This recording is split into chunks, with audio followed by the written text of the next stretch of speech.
पिछले दिनों उत्तराखंड में वैश्विक निवेशक सम्मेलन का आयोजन किया गया, जिसका उद्देश्य राज्य की आर्थिक क्षमता को बढ़ाने के लिए निवेशकों को आकर्षित करना था।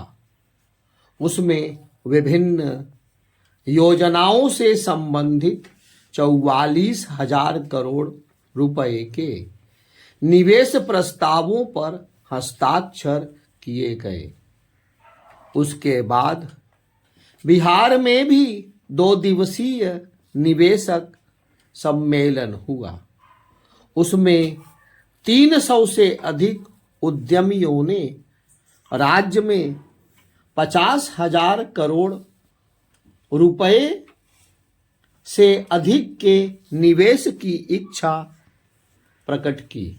यदि इन प्रस्तावों को वास्तविक रूप से धरातल पर उतारा जाए तो दोनों राज्य आर्थिक प्रगति और विकास के नए आयाम स्थापित कर सकते हैं। निवेश किसी भी अर्थव्यवस्था के लिए वृद्धि और विकास के प्रमुख उत्प्रेरक के रूप में कार्य करता है। निवेशक सम्मेलन राज्य के लिए रोजगार के अवसर सृजित करने के साथ विभिन्न परियोजनाओं को पूरा करने में भी मदद करते हैं। इससे न केवल कर राजस्व बढ़ता है, बल्कि राज्य के लोगों को भी व्यवसाय के लिए बेहतर माहौल मिलता है। राज्य की संस्कृति, खान पान और विविधीकरण को वैश्विक स्तर पर पहचान मिलती है। निवेश के गुणक प्रभाव से उस राज्य की स्वास्थ्य सुविधाएं, नगरीकरण आधारिक संरचना भी अधिक मजबूत होती है। आय के स्रोतों से बढ़ने से राज्यों को ऋण जाल से बाहर निकलने का ही अवसर नहीं मिलता है, बल्कि इनकी केंद्र सरकार के अनुदान पर निर्भरता भी कम हो जाती है।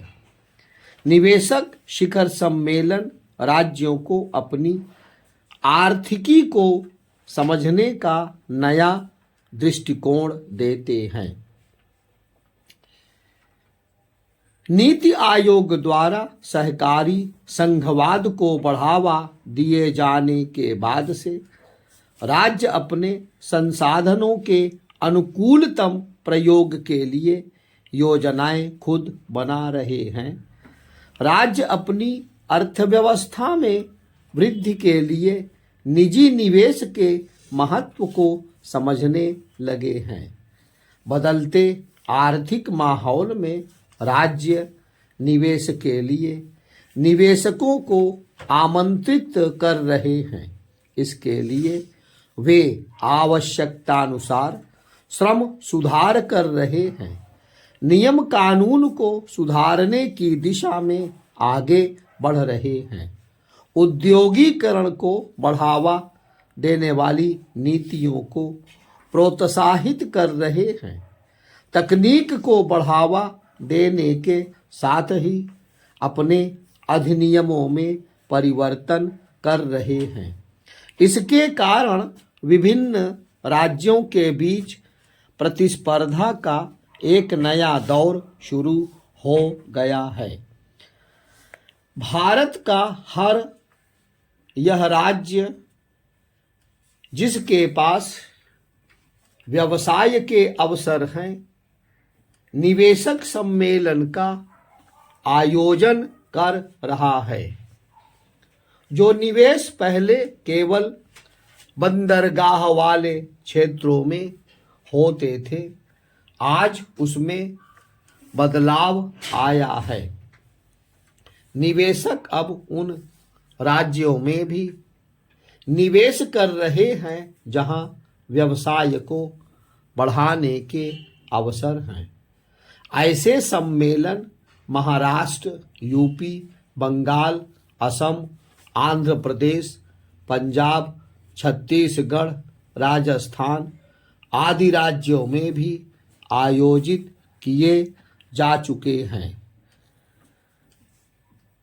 इन निवेश सम्मेलनों की सफलता इस बात पर निर्भर करती है कि किए गए समझौतों में से कितनों को वास्तविक स्वरूप में धरातल पर उतारा जाता है।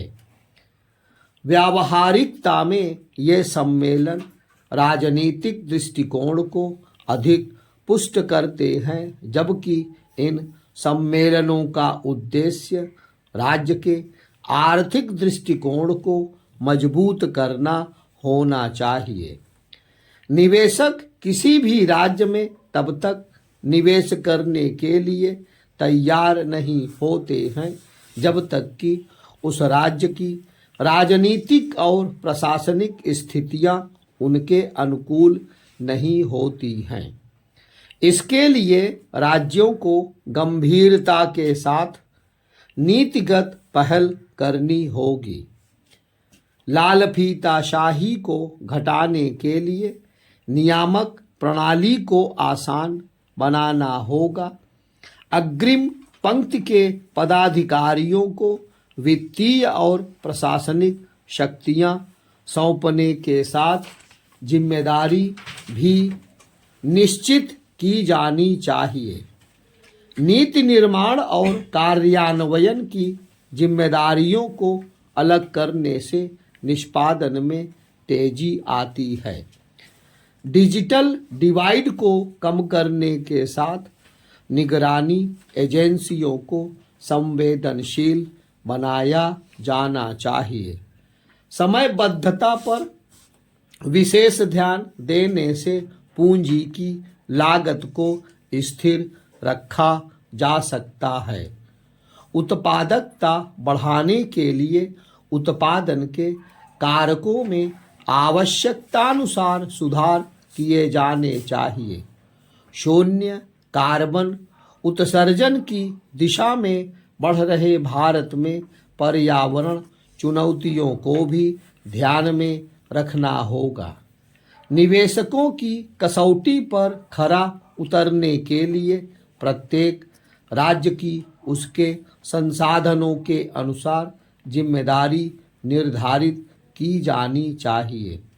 सेवा, कृषि, विनिर्माण, नवीनीकरण, ऊर्जा, इलेक्ट्रिक वाहन, हाइड्रोजन फ्यूल, इंफ्रास्ट्रक्चर, खनन, प्रसंस्करण, रियल एस्टेट, स्वास्थ्य, उच्च शिक्षा, पर्यटन, फिल्म और आयुष आदि ऐसे क्षेत्र हैं जो राज्यों के विकास की असीम संभावनाओं के द्वार खोलते हैं।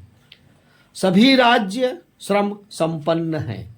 ऐसे में यदि प्रत्येक राज्य अपने संसाधनों का अनुकूलतम प्रयोग करे तो 8% की विकास दर को आसानी से हासिल किया जा सकता है। भारत तेजी से सतत विकास की ओर कदम बढ़ा रहा है। ऐसे में प्रत्येक राज्य को अपनी सक्रिय भूमिका निभानी होगी। हर राज्य को अपने नागरिकों के हितों की सुरक्षा के साथ विकास की राह पर आगे बढ़ने के लिए स्वयं को तैयार करना होगा।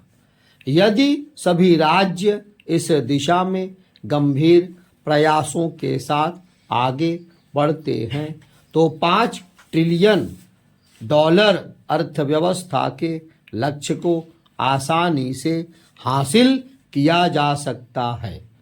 इसके लिए यह सुनिश्चित करना आवश्यक है कि राज्यों के बीच प्रतिस्पर्धात्मक माहौल के साथ केंद्र एवं विभिन्न राज्यों में आपसी सहयोग और समन्वय का संबंध भी बना रहे। आज जब एक राष्ट्र की अवधारणा पर नीतियां बनाई जा रही हैं तो ऐसे में उत्तर बनाम दक्षिण की बात बेमानी हो जाती है। वर्ष 2047 तक भारत को एक विकसित राष्ट्र बनाने के लिए राज्य सरकारों को इस बात पर गंभीरता से विचार करना होगा कि निवेशक सम्मेलन में होने वाले समझौतों को पूर्ण रूप से सार्थक बनाया जाए।